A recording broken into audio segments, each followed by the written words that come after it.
What's up, guys? John the Third here. We're back again for another video of Pro Talk. So, in today's episode, we got the man Tristan McCormick here. We're gonna talk through how his transition from being a college angler to an Opens Pro to now an Elite Series Pro, getting ready to kick off the season. So, without further ado, I want to introduce Tristan McCormick. Tristan, appreciate you joining the channel, big dog, coming on here. Um, let's just jump right into it. Who introduced you into fishing or bass fishing, and when did you know, like, hey, I want to do this professionally? Man, JB, first of all, I appreciate you having me on the channel, dude. It means a lot. Who introduced me, man? It goes way back. Me and my grandfather, a lot of people don't realize, but I kind of grew up on a different path of bass fishing than a lot of people probably really think I did. Everybody's like, oh, you probably fished all his life.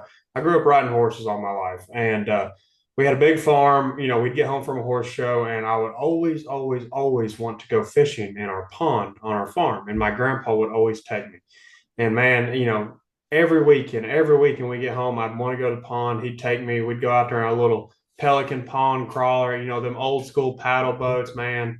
Like, two of y'all sitting in there and you got the fin in the back, in the middle, like the handle, man. That's unbelievable. The amount of memories we made. And, I owe it all my grandpa. And, it was really special for me because when I made the Elite Series, it was in Florida, Okeechobee, and he lives like 2 hours from there. So he got to be down there and watch like all of it unfold, like from where we started on Garner's Creek in Dixon, Tennessee, fishing out of a farm pond to now me being on the Elite Series, man. It still gives me cold chills, and I'm just so thankful and blessed. He would still be able to be here and watch me accomplish those dreams.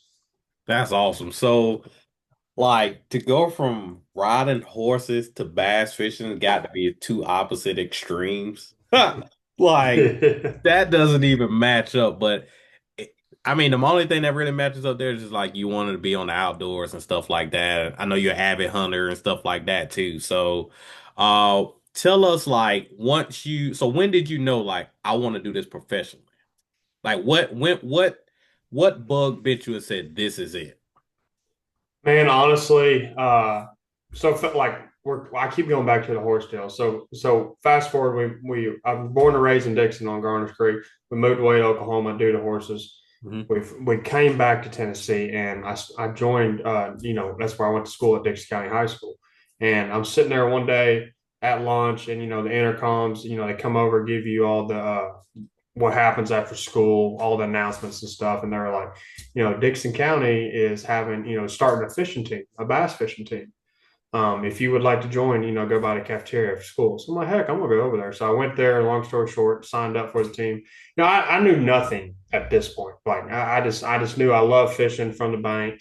I grew up my whole life doing it, and so I went there. And this is like, let me back up here. This is like my second week in school. Like I've been away for like 6 years, don't know anybody. And so I sat down beside this guy named Cody Thornton, and dude, we kind of hit it off. He's a redneck like I am, and we hit it off. And we're like, dude, let's do this thing. Let's be partners. That was the first step. Second step is finding somebody with a daggone boat. Hmm. So, the coach there at the time was Coach True and Bill Terry, which Bill Terry passed away several years ago, but he was way up on the marketing side for Orca Coolers. And we'll get into that later. But he was a coach, and he kind of put us together and like, hey, so and so, I've already got a couple boat captains signed up to do this. So we got paired with Tim Rampal, and Tim Rampal was our boat captain, and we went out to the first tournament. I'll never ever forget it, dude. I can tell you exactly where it was on Kentucky Lake, exactly what went down, and we blasted off. Tim's like, I'm running down the lake, dude. I'm having the time of my life. Like, never been on a bass boat, like just fired up, running 70 mile an hour down Kentucky Lake, looking over at Cody. He's just looking at me, dude. I'm like, this is sick. Like, we're on cloud nine. And we pull over to the mouth of White Oak, and Tim's like, all right, we're gonna start throwing some top waters, dude. Long story short, bro, and this is not even like cliche, like just because of Strike King, me and JB are both, this is not, has nothing to do with, we caught them on a sexy dog, dude. Like, I can't make this up, and it's gonna sound like, oh, this is scripted, but it ain't, dude. Like, I'll never ever forget. We caught so many bass on a Strike King sexy dog that day. Dude, ever since then, it's just been like that feeling, like JB, and everybody watching, like that one bite you get a day. Like you go out to the lake from daylight to dark, and it takes one bite to be like, that was worth it. Mm-hmm. And that was it for me, dude. Like right then and there, I was like, I really didn't know kind of like this could be a thing, like professional bass fishing, like you could actually make an income with it. And dude, ever since then, it's like it's just been a dream and a reality, and it's just flown and flown and flown. And I still honestly cannot believe it's even come true. It's crazy. That's awesome. Yes, one of the sexy dogs is probably one of my favorite top waters to this day, Yeah. especially the hard knock. And the hard knock wasn't even in existence back then, bro. We're still old school. Yep. Hard hmm knock. So, so you fished all through high school, then you went off to college. So, what was, tell us what it was like to fish in college and what was your greatest challenge while fishing in college from going from high school to college and stuff like that. Man, just the jump from high school to college, in like besides bass fishing, is a Hmm. big change. You're used to living at home with mom and dad, and going to college, they drop you off, and they're like, "All right, you're on your own," and that's kind of how it was. That's kind of how I can describe what bass fishing. Growing up, like all throughout high school, I was lucky enough. My parents got me an '01 Stratus, 20-footer, old motor on it. Had a blast out of that thing. I started fishing a bunch of local tournaments. And that's actually how I met Gary Mason to go to Bethel University. And I was sitting at Paris Landing one day, a big local event there, and we actually ended up winning the thing. And he come down to Dog and said, "Have you ever thought about fishing in college?" I was like, "Dude, I didn't know that was a thing."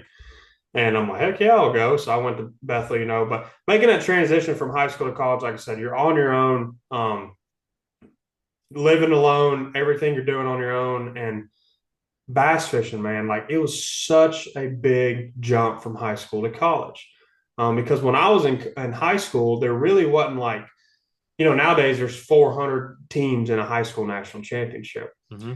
And back then, dude, like there was like 20 or 30.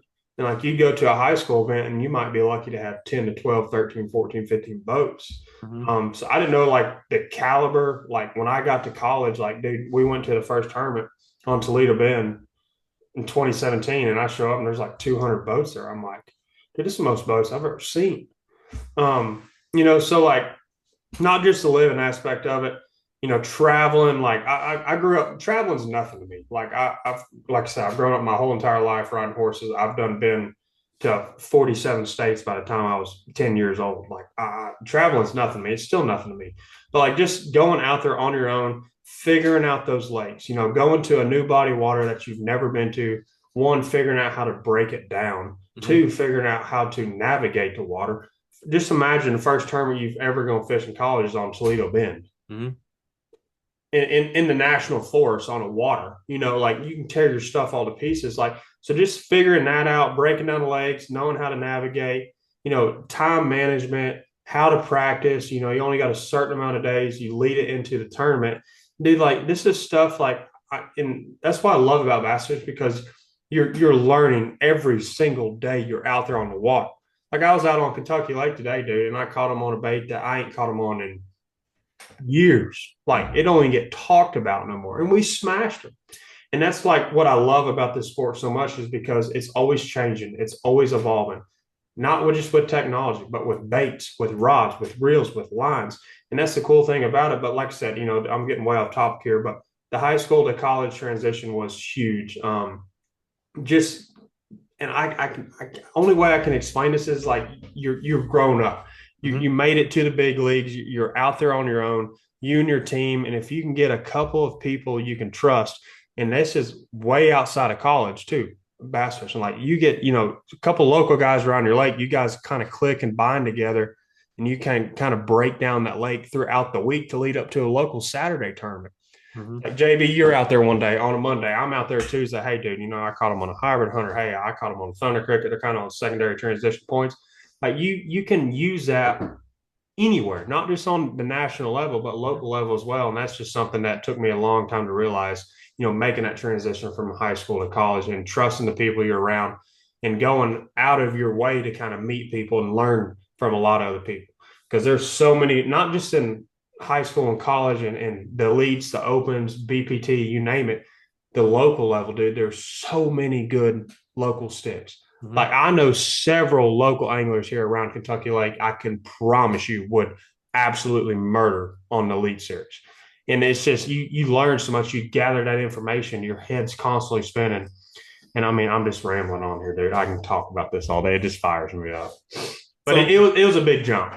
so when did you learn how to break down a new body of water? Was it in the fishing in high school, or was it once you got off to college? Like, when did that stuff start to click there?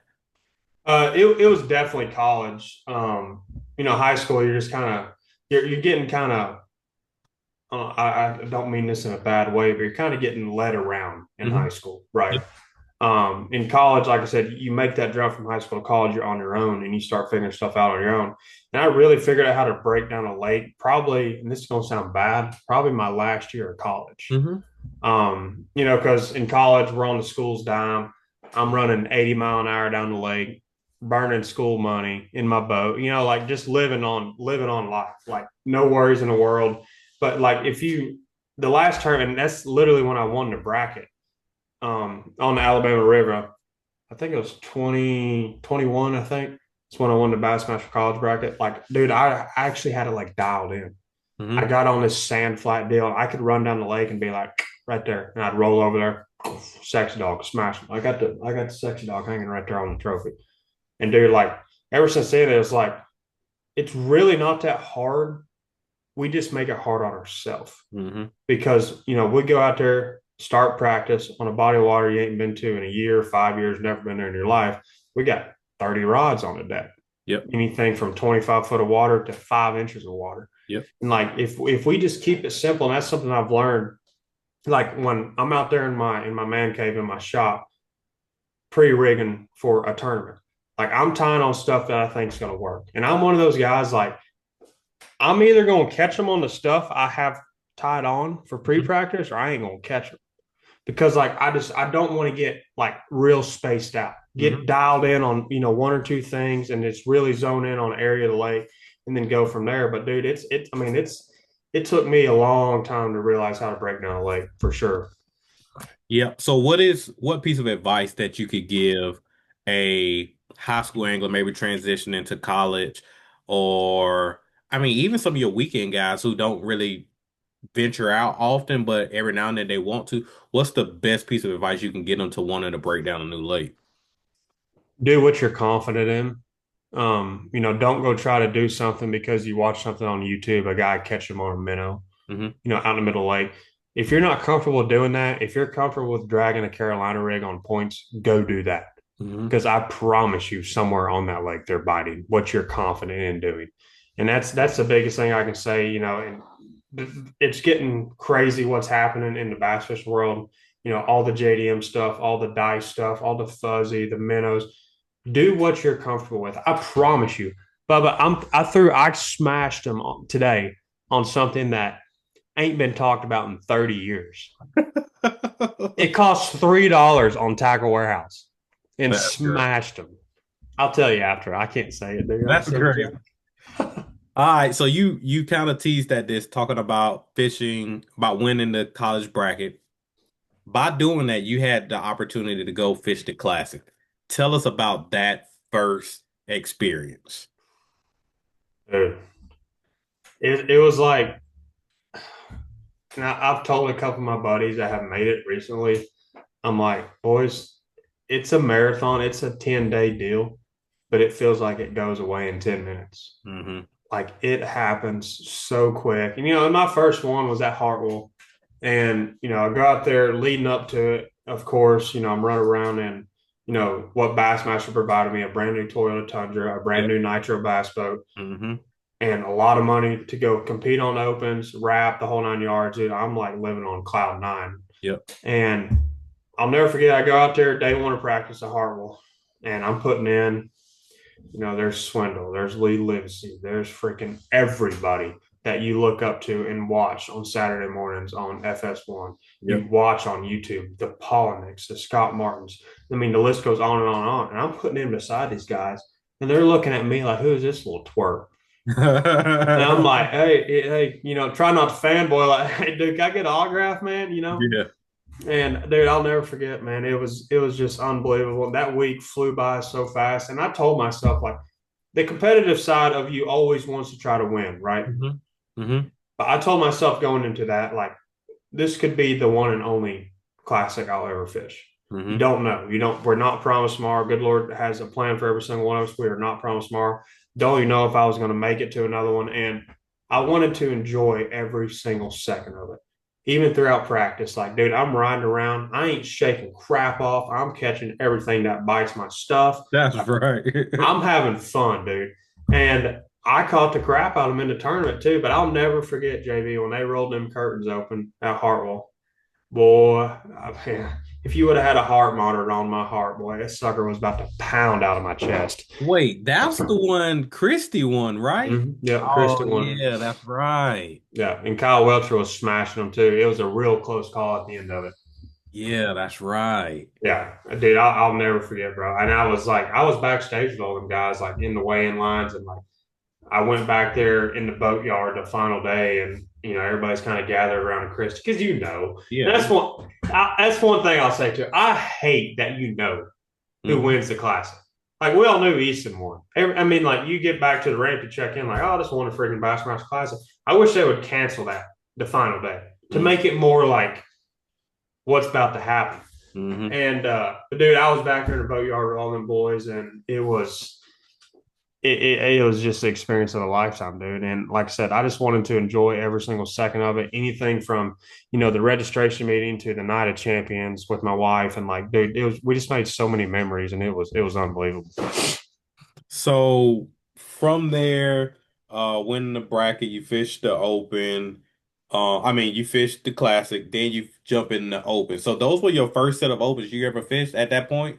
Yes. Yeah. What First was, set. so talk about what's the difference in fishing college tournaments than going to the opens? Like, let's compare that. We don't really hear the comparison. Like, what's that like?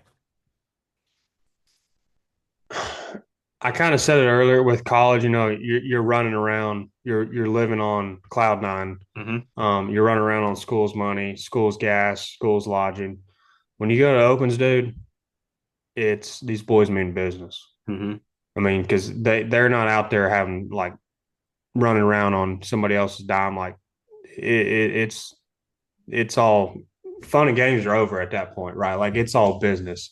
And these boys are ruthless. They pre-practice, they practice from daylight to dark. Like if you give them an inch, they're going to take a mile. Hmm. And that's the biggest thing I can compare the two is like, you wake up on a Saturday morning at 8 o'clock, kind of sleep in. These boys been on the water for 4 hours. Hmm. That's the difference from college to the opens. Like, and that's the thing I see a lot of younger guys do, and I did it too, man. Like, it's a lot of fun. Me and you, JB, we talk about all the time. Like, my biggest deal is have fun. I Yep. always try to have fun, but like when you're trying to make an income, to try to, you set your goals down every year to, you don't fish the Bassmaster Opens to make money. Hmm. You fish the Bassmaster Opens to make the Bassmaster Elite Series, because there's no money to be made fishing the Opens. I don't care what anybody says. You fish 9 events now, 11 if you fish both divisions. I mean, you got $20,000 in entry fees, and unless you top five every single one of them, you're not going to make an income. So, like, that's the thing. Like, it's stressful. It's a lot of grind. It's a lot of time away from home. It's a lot of sacrifice, and like you got to be ready to make that jump. Not even from college to the opens. You've got to be able ready to make that jump, to make those sacrifices, and really, really dial yourself in because it's about to be hell on the road. Is the best way I can explain it. So was there an intimidation factor once you realize that going into the opens and you seeing like these guys meaning business? Like, do you feel like part of that was a little bit intimidating going into knowing that, all right, well, you got your entry fees covered for the year. You can kind of, it gives you a year to kind of get your bearings, but the goal is still the same to make the elites. Yeah, I mean that's a good way to compare it. I mean, of course, like I said, the end goal is to always make the least. But like when I had everything paid for, won the college bracket, it was kind of like again, like I'm just out there running around having fun. not really like you always like you set these goals like and Hmm. like you have three bad tournaments, two Yep. bad tournaments in the opens. It's over. I mean, it's just over, and there's no way you can possibly make it up. Even like with the EQs nowadays, now there's three. It's even harder. If you have one bad one, it's over. If you don't, I mean, I finished 45th this year at Champlain. The first one, I was like, it's over. There's no way I can make it. Somehow I made it, but that's another topic. But like it's just crazy, dude. Like the mentality, the focus, the determination is just off the freaking charts, dude. And like I said, like when I had everything paid for, I was out there running around having fun. And I set these goals to where like, hey, I need a top 70. I did the math in 9 events. This is when the first year of opens I fished. They were doing all 9 events, taking the top nine. And I knew like, hey, I needed a 70th place average in every tournament. So you go in with the mentality of going to just say Kentucky Lake, hey, I Hmm. need to finish a 70th place. So of course, so what everybody does, they get on the internet, go to BFLs, go to Toyotas, go to Facebook and type in local tournaments on Kentucky Lake, see the results, you see what has been taken. So you're like, okay, so 16 pounds a day is good, right? That's really good. Like top 10, 16 pounds been winning. So you set your mind when you go out there, hey, okay, so I need to figure out a way to catch 16 pounds. You go out there and your entire practice is revolved around trying to catch 16 pounds instead of trying to catch the five biggest bass in the lake. Hmm. And that's when everything starts shifting for me. That's what happened to me. And I would always try to go into this with the mentality of, hey, 12 pounds is good, 14 pounds, whatever the good weight is, wherever we show up at that certain time, that's what I would try to go catch. And it would never, ever, ever, ever, ever work out Hmm. because I'm so dialed into like, well, it's 11 o'clock tournament day and I have two bass and a live well. Oh, hey, if I go catch 12 pounds, I'll survive. Yeah. I go catch 12 pounds, I get to weigh and I finish 150th. Hmm. And that's the difference. I mean, that's the biggest thing I can say. And it was a big turn for me. So, how many years did you fish the opens in total? Was it four? 4 years. Yeah. What roadblock did you always find yourself running into when in those 4 years? Worrying about the points. That's what it always boiled down to me. Hmm. Um, like I said, doing your research, you know what's good on lake, you go in a tournament and you know what you need to catch.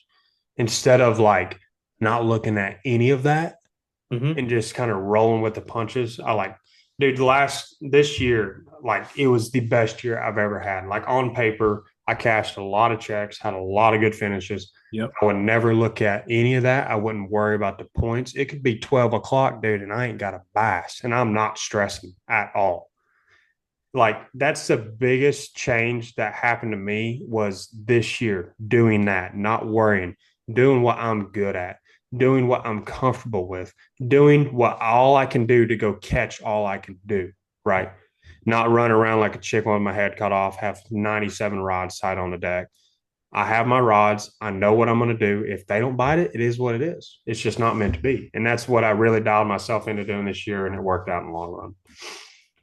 Good. So that's really good advice. So now that we walked through how you got into fishing, we walked through you fishing in high school, we walked through the college, we walked through you fishing in the opens. And not only that, you actually won an open and went to another classic. You won Yeah. an open on the lake where you fished your first classic. Yeah, that was pretty crazy, dude. So I'll hit on that. It all revolves back to what I said. So I won Hartwell in 2022. Hmm. When I went into that tournament, I had no care in the world. Yep. I already knew I was out of the points. I knew I blew it. I went into this tournament like, hey, I'm just gonna go out there and fish and do what I'm good at, and whatever works, works. I ended up winning the freaking thing. And then I go to the next one and almost win that one. And like that's when it all clicked for me. Like I'm like, I need this mentality from day one of the Hmm. beginning of the year, beginning of the season, beginning of whatever tournament series you're fishing. This is the mentality I need. And that's what I did this year. It took me, and you would have think in 2023, I fished the pro circuit and I Yep. qualified for that. I'll hit on this, JB. I don't even know if you know this. So the year I won Hartwell, I went almost back to back and almost won Rayburn. Hmm. Keith Combs won that one, but I skipped Red River, the Hmm. tournament before Lake Hartwell. Opted out of Red River and I went to the Toyota Series Northern Division at St. Lawrence River, and I top 10'd it, and I finished third in AOY in the Hmm. Northern Division, and I made the pro circuit. I was like, dude, this is a big accomplishment for me. Like, I made it to the next level. But if I would have went to Red River and finished, Hank told me, he pulled me aside after I made the elites, and he's told me 100 times. He said if I would have went to Red River that year and finished 65th or higher, I would have made the elites. Oh, wow. Yeah. In 2022. That all right. So the question is, had you went to the Red River, finished 65th or better, do you think you would have been prepared to fish the least then? And I was just about to say that. I was like, if I would have did that, I still do not feel like I would have been prepared. And you can ask my wife; she's working right now. Hmm. But I told her beginning of, well, I guess it's 2026 now, beginning of 2025 season. I told her, I said, look, I feel like I'm ready. I said, I don't know what's going to happen. I don't know what's going to evolve. I don't know if I'm going to make it or I'm not. But I said, if I make it, I feel like I'm prepared. I've never had that feeling beginning of the year. Hmm. And dude, first tournament, I have 12 pounds at, I'm due in at 3:30. I have 12 pounds at 3 o'clock. I run back close to the ramp, get within sight of the ramp, drop the trolling motor, and I catch 8 1/4 and have 20 pounds. Finish 11th. That's how my year went. That's crazy. Like that's all I can explain. That's how my year went. Never freaked out, never got worried. I got 12 pounds, did all I could do. Let's run back close to the ramp in case something breaks down. Still worried about points. Don't want to blow nothing crazy. 12 pounds is a lot of points. Go back, drop the trolling motor. There's two. Pink Morning Dawn, Baby Z2, 8 1/4. Crazy. Yep. That's how my year went. I mean, I've done that so many times, dude. I caught so many bass on like literally my last cast this year. Couldn't even begin to explain. So now that you're about to transition to the leagues, first tournament is February 5th through the 8th on Gunnersville. Birthday weekend. Oh, and that's the birthday weekend. That's gonna be a whole lot of fun. Mm-hmm. What are you looking forward to the most? Man, I'm looking forward to having another chance to get back to the Bassmaster Classic. Hmm. Um, like yeah, I've been to two of them, and there's not another tournament like it. There's not another feeling like it. And but whatever happens, happens. I have 2 years guaranteed, and if I fall out in 2 years, I can look back and say I made it to the top. And Hmm. I'm fine with that. But I'm still gonna have the mentality of this year going into the leads. Like I'm gonna go out there, have fun. I'm gonna fish how I want to fish. It's 50-50 this year on scope, no scope, which I'm not worried about at all. I grew up without it. I could care less. But I promise you, if we go to scope tournament, I'm gonna be scoping. That's just the butter. That's just with the beans. That's just how it is. Hmm. But like, I'm really looking forward to having another shot at the classic, and I'm really looking forward to fishing against all the guys I've always looked up to. So I'm not gonna say his name. I talked to Elite Series Pro. I marshaled um for an event. This was 2022, I want to say. I marshaled for one of the elite events. By the way, if you have never marshaled, to all those guys who are out there that are thinking about marshalling, you should do it. It is a interesting deal. Hmm. Because you get to see The true like side. yeah, because it's like you get to look at it from you. It's one thing watching it on FS1, watching it on YouTube, watching the replay from Bass, but it's a different deal to sit in the boat with a pro and watch them go through their different mental phases throughout the day on a body of water, especially when it's not going their way. And but before the day kicked off, I knew the guy already. And I asked him, I was like, "You're not intimidated fishing against any of these guys?" And it was on his home pond, and he was like, he said, "I would rather fish against these guys than to fish against some of the local hammers that fish on this lake, because we all know all the guys." And he was like, he was like, you're not competing against the guys, you're competing against the fish. Yep. But I would rather compete against the elite guys than these local hammers that take their money, and they take some money. I ain't even gonna lie. Yeah, oh, I guarantee it's the same way around here, dude. Like I could put 101 Elite Series guys on Kentucky Lake, wouldn't be worried at all. No, Hmm. nothing. Not saying they're bad fishermen. Don't Hmm. take that in the wrong way at all. Right, But right. if I take 101 local guys, better wake up. Yeah. So is there a lake you're looking forward to going to this year? Is there any new lake that you haven't been to? So the lake you got Guntersville first, then you got a back to back. The next week is Martin.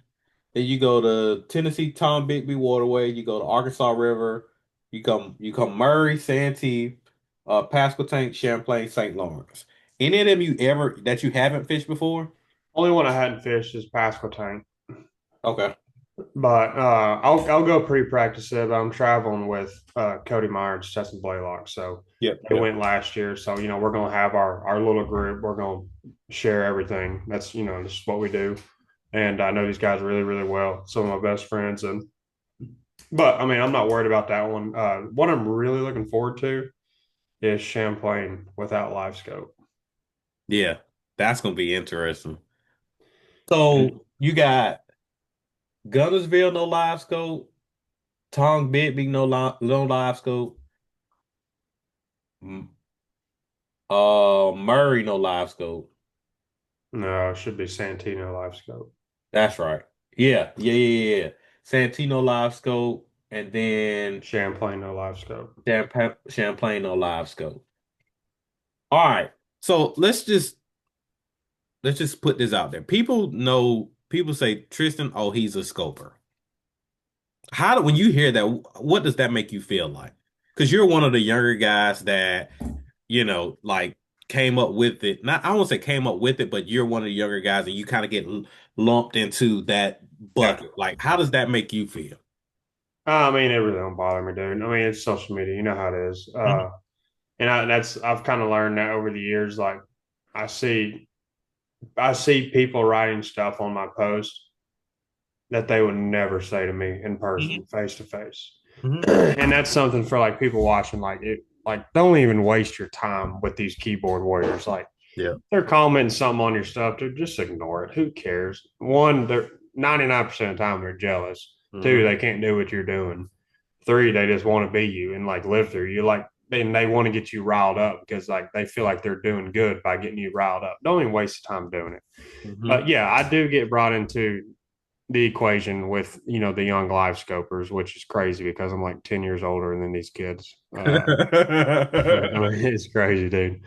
I mean, I'm literally 10 years older than Trey McKinney, and I don't know. It really don't bother me. I mean, because I grew up old school ways, Mhm. Kentucky Lake before. I mean, that's when side scan was a big deal. Mhm. But no, I mean, it don't bother me. It is what it is. But I don't know. I feel like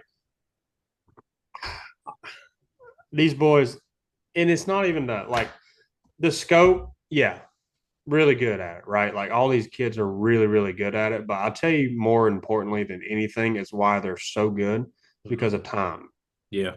time on the water. Mhm. Lives, and it's just something for everybody in the industry to blame it on is live scope. Yeah, it's a big deal. Like you're not going to catch those fish floating out in 40 foot of water on bait that you would without, or that you couldn't do it without live scope. Yep. Completely get that. I'm on that train. I agree with you, but it's the when they're looking at these fish out in the middle of the lake, it's seeing how they're reacting to baits. It's Mhm. seeing where they're sitting in the water column. They're looking at the temperature, the time of day, and it Mhm. all revolves back to the time spent on the water. Michael Jordan's famous quote 10,000 shots, Mhm. you'll become a pro. Like, if you take 10,000 shots on a basketball, like you're pretty dialed. Yep. I mean, it's 10,000 hours. Sorry, not Yep. shots. I mean, And but when I played basketball, I remember this was my first year of college. I didn't play in college, but we had like an intramural league. But I played from the time I could walk up through high school and stuff like that. Play AAU, travel around a little bit. I got out of playing. And I was like, man, I want to start back playing because we had an outdoor court right outside our dorms. And I would try to sneak and go into the gym sometimes. And like, I knew one of the guys who was like, I called him the commissioner, but they would let me in the gym and I would just go shoot 100 free throws before I Mm-hmm. even take a jump shot because I knew if I shot 100 free throws, that'll help me get into the rhythm that I need to shoot the jump shot. Yep. And so it's really no different from time on the water. I kind of remixed that phrase a little bit because there's nothing like time on the water. If I feel like there's a caveat to that. You can go on a body of water, your home pond, Kentucky Lake, wherever, and go on there every day and do the same exact thing and don't learn anything. That's very true. I tweak it to say there's nothing like time on the water with other people. I've learned stuff from guys in the office, from uh I'm not gonna call names, from guys in the office. I've learned stuff from you. I learned stuff from John Garrett. I learned stuff from Hackney. I've learned stuff from a lot of different people that I've had the opportunity to be on the water with. And it's not like I've been on the water with everybody all day. It could be just for like 8, 10 minutes and I'm sitting there watching. Or behind the scenes doing pro team journal and I'm sitting there Mm-hmm. watching and then we'll get done. I'm like, well, why did you do that? And it's like, oh, yeah, that makes perfect sense. So, how often do you get to fish with some of your buddies who maybe they're on the Elite Series or maybe they're on the BPT, or how often do you get to fish with some of them? And how has that shaped your game and kind of helped you take it up another level? Man, I get to fish with Cody Meyer a lot, and everything finesse Mm-hmm. tactics I owe to Cody. Yeah. I owe to him. I learned how to tie a leader knot. Where is Cody live at now? Is it he's in Alabama? He's in Idaho, So backtracking, he's a Cali guy. originally from California. So Yep. their level of finesse is a totally different deal. Yeah. And now he's in Idaho, and the Shasta, the Snake Rivers. Mm-hmm. Uh, you hear it Clear Lake. I mean, yeah, there's like 70 pounds and 5 fish limits getting weighed in there. But like, there's a lot of spotted bass up there. And Cody held the world record for like 2 weeks, biggest spot ever caught. And he caught it on 6 pound line. I mean, dude, I've learned, JB, I'm telling you, dude, like finesse fishing, as people know, or some people may not know, is a completely different thing. Mm-hmm. So much little tinkering, so much little things that matter, Mm-hmm. so much. And if it wouldn't have been for him, I wouldn't. There's zero chance I would know what I know nowadays without him. I mean, honestly, God, I probably wouldn't make the Elite Series because finesse tactics nowadays in 2026 is very, very big. Yeah. I mean, not just with live scope, Mhm. but COVID hit. Yeah. It seems like everybody went and bought a bass boat Yeah. when COVID was here.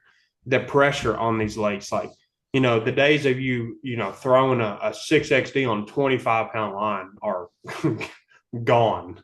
Mm-hmm. And it just all revolves back to the pressure. But dude, like it's unbelievable how much I've learned from him. And I get to fish a bunch with Nick Hatfield. I go up there and we know like all of these, like me and all these guys, we bounce ideas off of each other. It ain't no different than when me and JB are together. Like JB will ask me something like when we're filming a KOB or a PTJ, and I'll be like, "Why'd you just ask that?"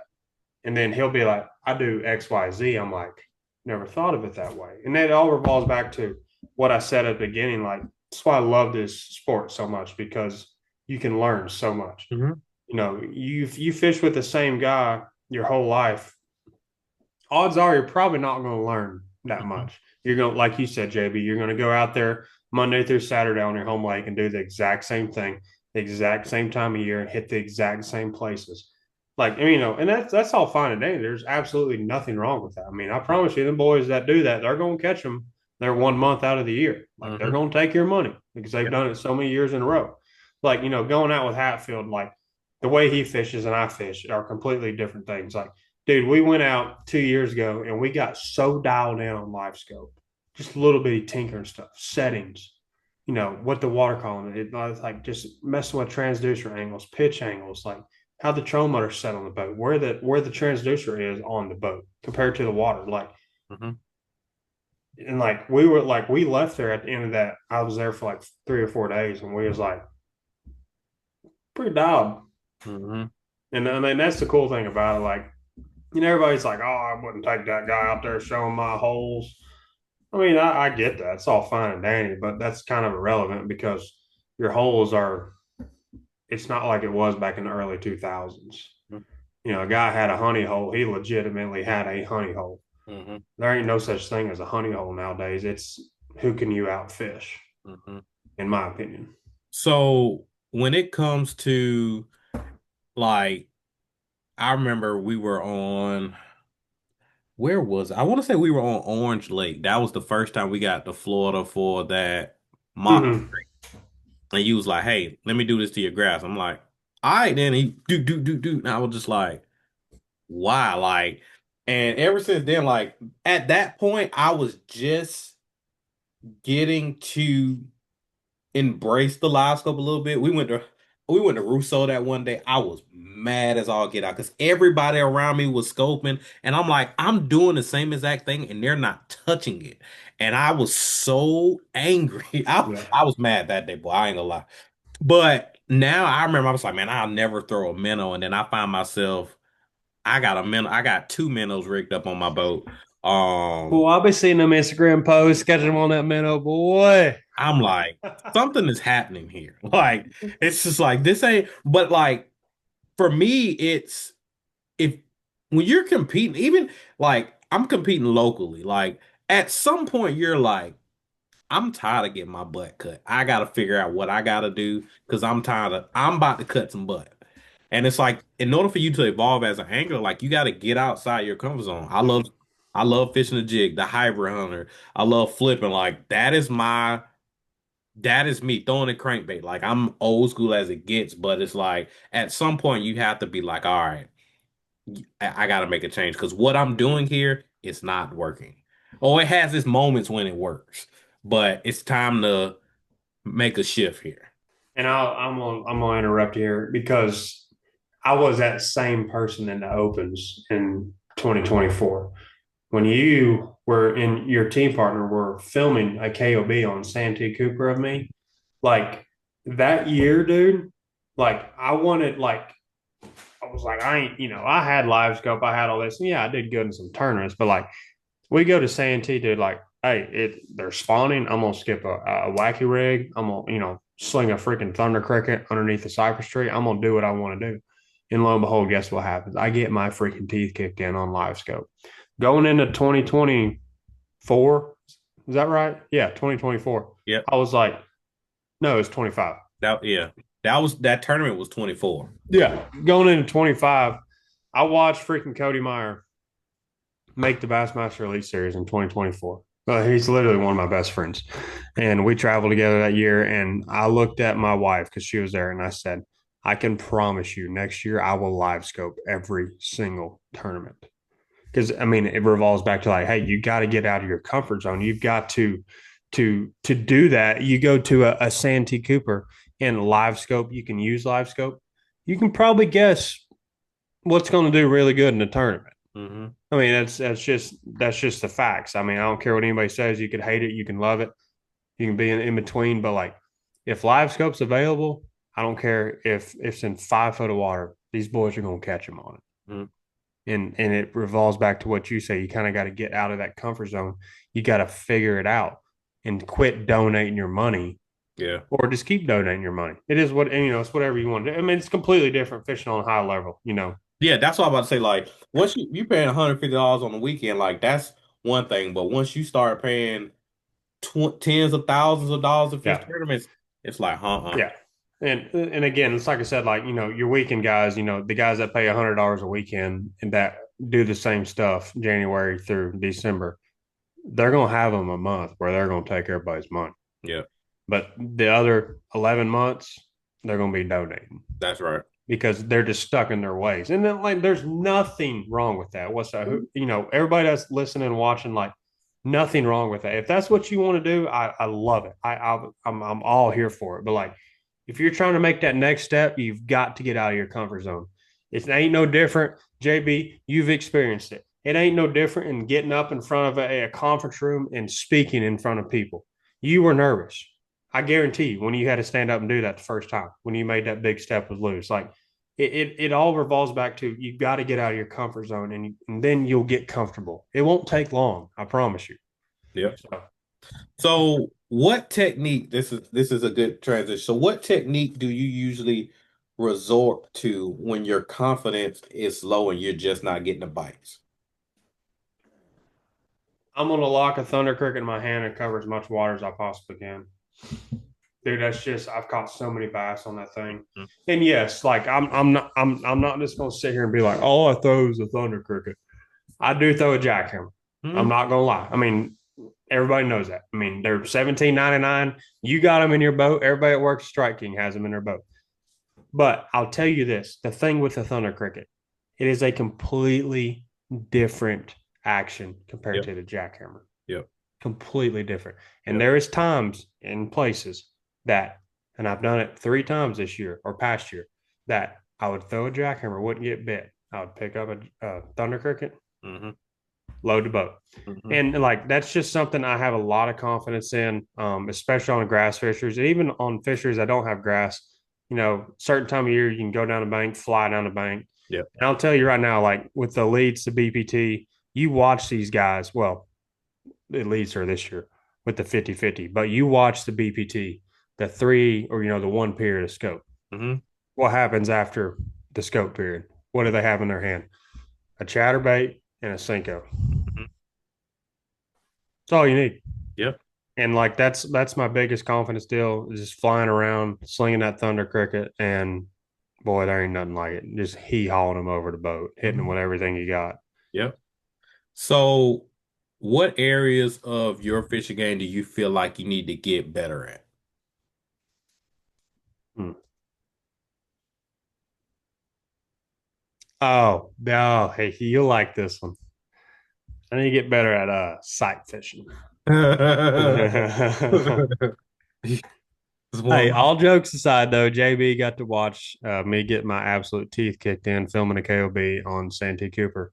And I mean, it was a sight fishing tour, but then again, it was one on live scope, my. perspective. And that was really like the last 2 terms before that, but like that was like the big one that really like jumped out with perspective, catch them on bed. Like that time of year, like the 3 tournaments were just destroyed on perspective. Mm-hmm. And I mean, I saw a lot of big ones, but like my problem is, dude, I fish so fast. Yeah. And when I'm going down the bank, I'm looking.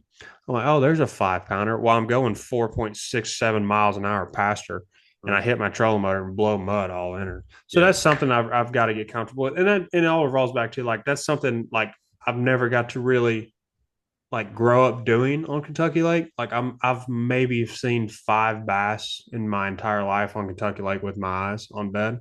Mhm. Just because like dirty water situation, like they spawn a little deeper, can't really see them. Yeah. But Yeah. like that's something I've really got to get homed in on. And luckily, like this year, like yeah, we're fishing during like quote unquote spawn time, but like we're fishing places that you can't see 2 inches in the water. Yep. Yep. I'm looking at the schedule now. Like, Tom Bigby, Arkansas River, like dude, them chocolate milk places. mm-hmm. But like if we were going to like now, let me back up here. If we was going to a Murray where I could see them from 175 yards away in clear water, Mm-hmm. might be a little different, right? I've never got to experience that. I've never got to experience St. Lawrence River when they're spawning. I've Mm-hmm. always wanted to, and I always say every year I'm going up there, and I never do. I've never fished up there before, and I want to. Maybe once, maybe just once. But I'm like, I don't. So around here, like the only place you can really catch smallmouth is Lake Yeah, Monticello. yeah, It's a power plant lake, and I'm practically content with that. yeah. But I'm like, I still feel like there's a different level of, especially after talking with Hunter after he went this past year, Mm-hmm. like maybe there is a different level of finesse smallmouth fishing that I don't know that might could actually help me down here. Yeah. Now I've got to catch like some Champlain. I've got to witness a Champlain.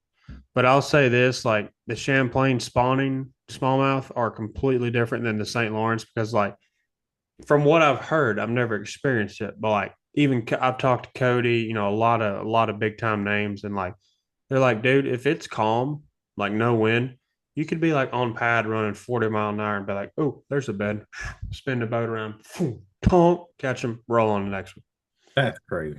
Like that's just how clear it is, and that's why I said like Murray, like where I could see them from a long ways away. If it's a Murray day, slick calm on a Saturday, no wind, bluebird skies, they're spawning 89% of them, you'll be able to see from a long ways away. Mhm. And that's just something like I've never got to witness or see. And Champlain, dude, they spawn like deep, like Mhm. 15 to 18 deep, Mhm. like actual like flogging. That's like going to Joe Cassie. You can see 15 foot Mm-hmm. down. We went there. This had to be August of 23. Me and Keenan went up there to do some filming and stuff. And I remember on Joe Cassie throwing a sexy dog, and I threw it in. Joe Cassie is this lake down in the bottom of this mountain, and there were these little small indentions where like you can troll down the bank and it's like a little small cut. I fire a sexy dog in there and one blows up. Poof. I miss him. I fire over there. I get hung on a log. I go poke my bait over a log and I see a 4 or 5 pounder sitting right there. And I was like, huh. And I just pitched my bait right over there, like 3 feet away from the boat, made one twitch, sucker came up and grabbed it right then. And I was like, holy Yeah. crap. You're So like like this, it's this easy.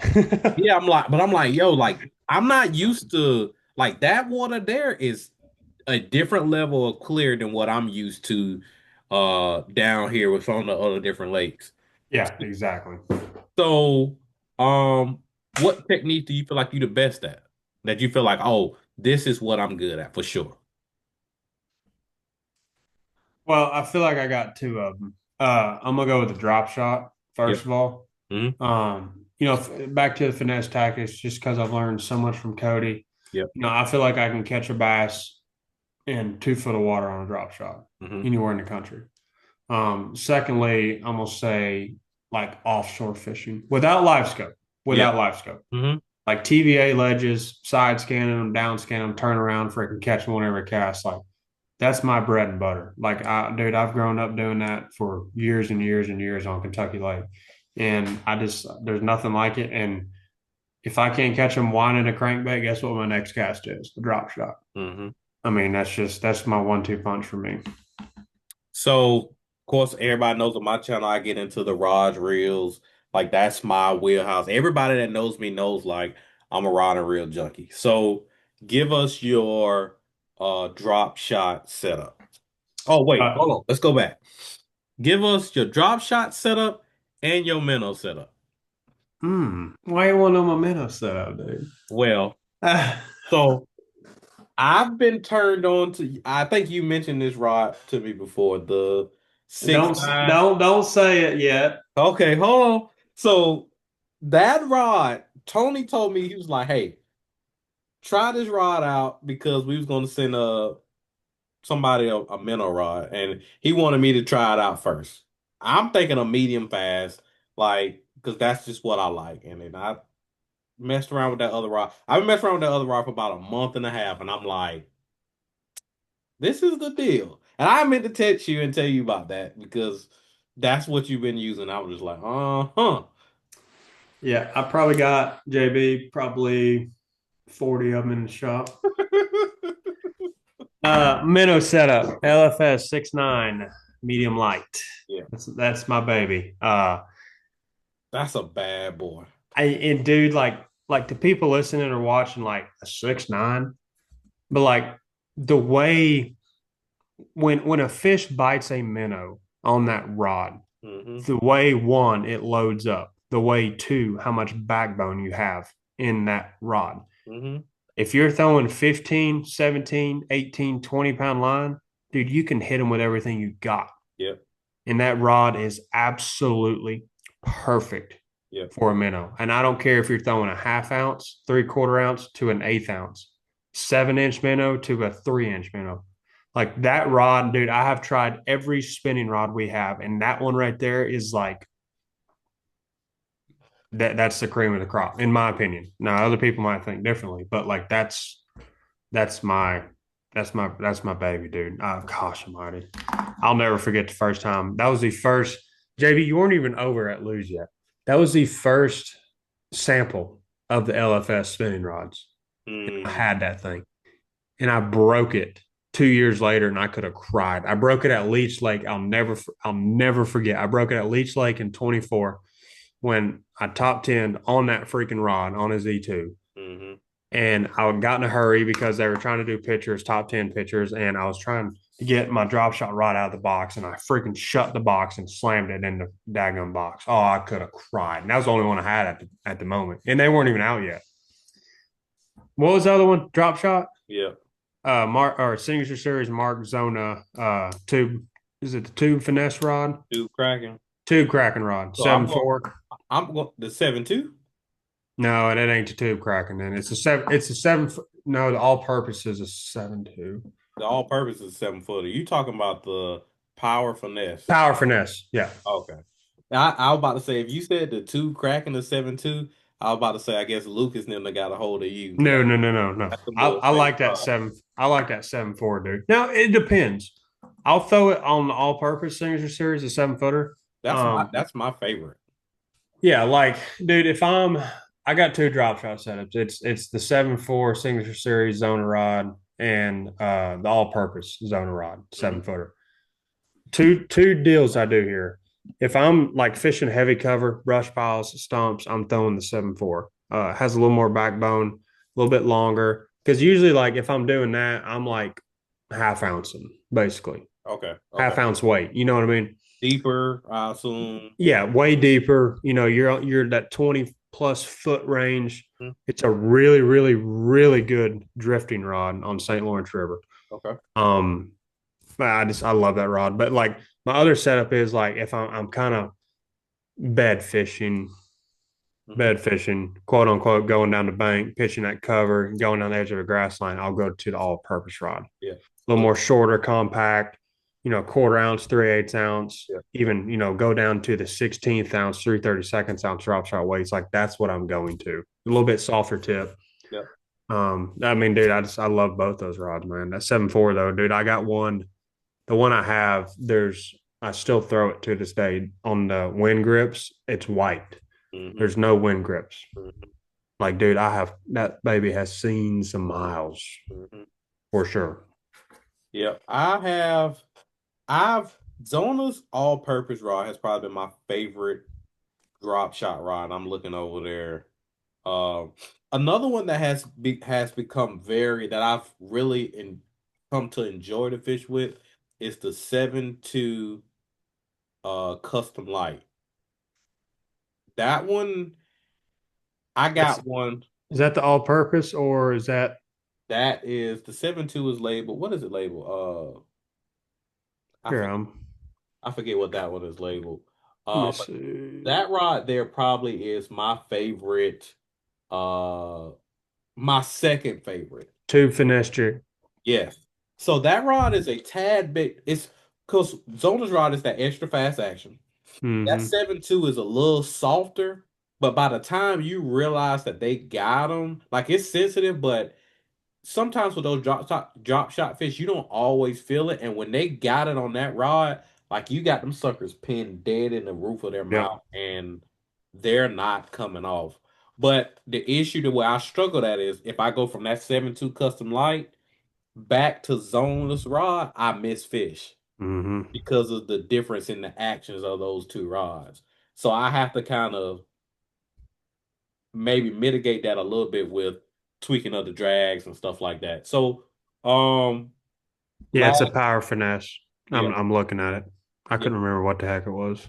that sucker's it. I really enjoy that rod. That's probably that one and the Zona rod, the 7 foot all purpose Zona rod are probably neck and neck for me. Hey, I'll match you. The second best minnow rod we have is the custom light drop shot rod, 6.9. I haven't fished that one. Throw that one on a minnow next time you go out. The So six I the 6'9" drop shot. It's a medium, but dude, it's and you know more than I do with the loose side, but it's like it seems like that custom light is a completely different blank than the LFS. yeah, Um, it feels like that 6'9" medium on the custom light is like the backbone's way further down towards the handle. I could It's see got that. a lot more tip. You know what I mean? Hmm. Yep, I could see that. I'll be honest, the LFS rod series is probably becoming my favorite series. Um, I've got a handful of models. Probably my favorite rod in that series is the 7.3 heavy fast rod. I throw a jig with it, I flip with it. It reminds me of the old football jig rods, which was a 7.3 heavy mod fast. So really enjoy that rod. I probably got 5 or 6 LFS rods now. And if I had to pick a series, I'm a signature series guy through and through. Yeah, But that LFS rod series, I don't know if it's the cork, I don't know what it is, but it's I'm getting it's that series is great. And for the dude. money, like for the money, like great series. Bro, I'm the same way as you. Like I started with lose. It's my 5th year. Like I started with this signature series. Hmm. Like when you like if when I think of lose, I think of the signature series. Hmm. But I'm with you, dude. Like I have like my entire assortment for 2026 is LFS. Yeah. It What was grills this are you year, running? custom pros and customs. Yeah. I still have some OG hyper mags, not OGs, like the new revamped one. Yeah. Um, I really, really love that hyper mag, but dude, them custom pros, you put a custom pro or a regular custom on an LFS, it literally feels like you're holding this pin. Yeah. How light it is. The custom doesn't get a lot of love. That reel is phenomenal. Hey, that dude's a I hit my chair. I was like, I shrunk down in the camera. But no, dude, that custom, bro. Gosh. It's phenomenal. Hey, I'll tell you another sleeper too. Speaking of old Thunder Dog, Hmm. is Zone is new 7.4 moderate bore. Played Hmm. a jig rod. Yeah. That's a sleeper. Yeah. It's I'm so when it comes to bladed jig rods, dude, I love Andy's rod. Well, here's why you love it because you fish around heavy cover. If you throw that thing in open water, Hmm. I wouldn't throw Zona's rod on Santee. Okay, yeah. Does So that when I make talked about sense? that rod in the video, I said it's a great open water bladed jig rod, but when you go to heavy cover, I'm going Andy's all day. Yeah, like dude, you're bombing a Thunder Cricket 80, 90 yards on a bar out in the middle of the lake. Yep. No grass, no cover, or even in grass, just open water in general. Yep. I'll go to my deathbed with it. I'm gonna have to get one to mess with. All right, last question. What is one piece of advice that you would be willing to share with a call it current high school or college angler or both that wants to become a top level pro?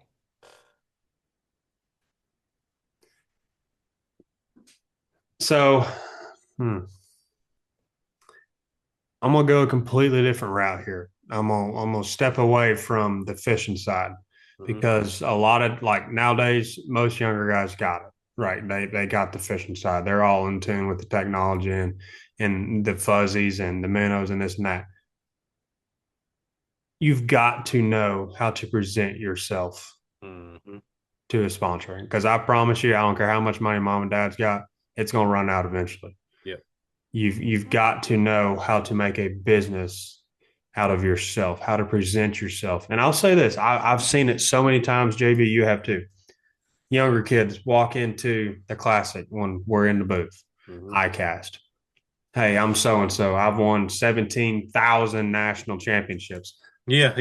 That's what I was thinking about. Yep. So Yep. I'm the greatest to ever do it. How Hmm. much can you pay me? Hmm. It's not what yeah, that's not how you handle this.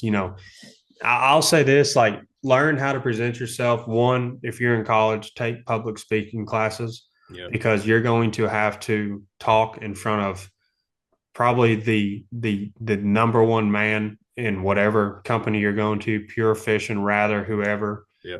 You're gonna have to step in front of Ken Eubanks, and you better learn how to present yourself. You better be comfortable with talking. And here's another thing that I'm gonna hit on this. Here's another thing that drives me crazy. When you go up to a company and you say, "My name is Tristan McCormick," you better be looking me in the eyes Mm-hmm. when you say that. Mm-hmm. And you better squeeze the crap out of my hand. That's something I have not seen in the last couple of years with younger people. And that's not a hate or a thing. I'm just trying to like tell y'all like you've got to, and that all revolves back to presenting yourself. If you can't look me in the eyes, why am I going to take the time out of my day to potentially give you a $50,000 sponsorship, $100,000 sponsorship? Mm-hmm. Why would I do that if you can't look me in the eyes? Yeah. So it's like really take the time, take public speaking classes, and go to a company and be like, what can I do for you? Mm-hmm. Instead of what can you do for me? Mm-hmm. If you truly, really believe in products like me and JB do with losing Strike King, it'll be nothing to you to do that. Mm-hmm. And it's easy. It really is. So just, really pay attention. Don't go out there and get 50 sponsors, try to get 50 sponsors, get $1,000 here or $2,000 here. Like take your time, learn the business side of it, take business classes in college or high school. Heck, they even have them in high school now, and just really get dialed in because at the end of the day, these companies, Rather Outdoors, Pure Fishing, Yamamoto, the whole nine yards, like these companies don't care how many bass you catch on the water. Yep. It's how So, you promote them. so y'all stay tuned because I'm gonna have an episode of Pro Talk. It's not gonna be with a pro, but we're gonna talk about how to get sponsorships. Coming from the guy who writes sponsorships, who cuts the check. We're gonna have that video coming up. So make sure y'all stay tuned for that. Um, hey, uh, I'm just gonna say this. You made it. Mm. Like there's that certain feeling of they say you're not supposed to feel like you arrived, but dude, you have worked, you have grinded, and you've made it here. So as you said earlier, as I've told you plenty of times before, I mean, get out there, have fun. Because we didn't hit on this, but um before you won that open on Hartwell, we had a conversation and it was just like, and literally like days later, it was like, do you remember what we talked about? And it was like, bam, he won. And Yep. I was just like, Yep. It's crazy, dude. You know, but what JB said, like my biggest deal is like always try to have fun. mhm, And if you're watching this and you're not an average, like, want to be a professional angler, you just fish on the weekends, take it to your regular job, take it to your desk job, and just try to have fun, enjoy life. Because I promise you, we are not guaranteed tomorrow. This could be your last day. So enjoy every second of it. Trust in the Lord, first of all, and we'll say that. yeah, for sure. And secondly, like have fun. Everything you do. If you go on a lunch break, have fun. If you go with a colleague, and just make every day like it's your last. And that's what I live by. Well, guys, we appreciate having Tristan on here. If you like this type of content, make sure you hit that like and subscribe button. I'm JB3. That's Tristan McCormick. We'll catch you later. Appreciate